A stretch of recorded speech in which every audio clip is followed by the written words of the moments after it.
Okay, magandang araw ulit sa lahat, 'no.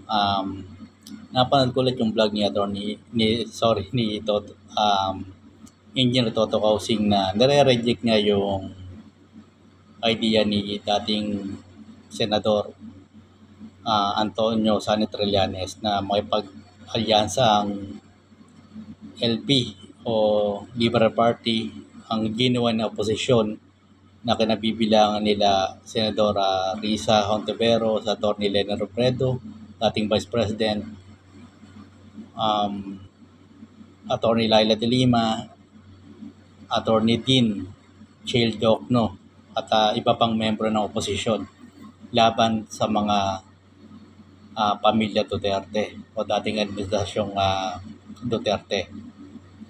Ang sabi ni Engineer Toto Kausig dito, kailangan managot daw ang mga Marcos sa nangyari daw allegedly na dayaan, sabi niya sa kanyang vlog. Kasama dun sa vlog na yun kagabi si Aling Maria. Pero sa akin, marami na rin kasing acquitted na case o natapos na kaso si ngayon ay Pangulong Bongbong Marcos na. Ang kay Senador Antonio Trillanes, kasi dating Senador Antonio Trillanes, ang kanya lang, the enemy of my enemy is my friend. So, ibig sabihin na patunayan niya yung sa ilalim ng administrasyong PBBM ay maganda ang naging nangyari sa human rights. Walang panggigipit sa media, sa mga kritiko na katulad nila.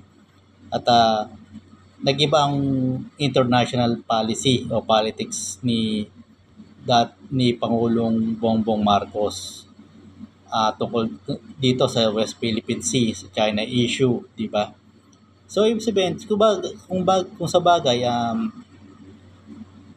iginagalang ko ang pananaw ni Engineer Toto Kausing, ni vlogger Toto Kausing tungkol dito kasi may sarili siyang paninindigan.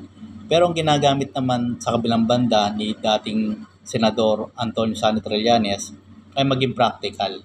Huwag magtanim ng galit, hindi ko naging kalaban mo sa politika ay wala ka na makikita maganda sa kanya.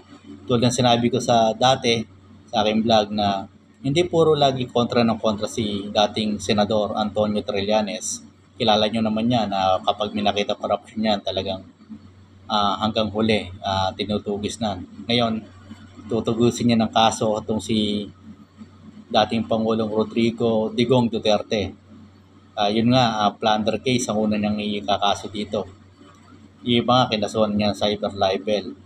So, dito, sabihin natin sangayon ako kay Toto Kausing, pero sangayon din naman ako kung ako ang nasa kalagayan ni dating Senador Antonio Sani Trillanes. So, maging practical lang. Para si dating Senador Ping Lacson, di ba?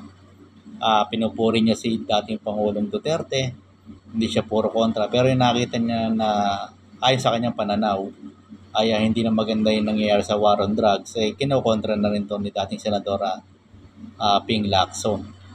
So, eto, maraming kasuhan na mangyayari dito. Ang goal kasi ni dating Senador Sani Trillanes ay hindi na makabalik ang mga Duterte sa pwesto.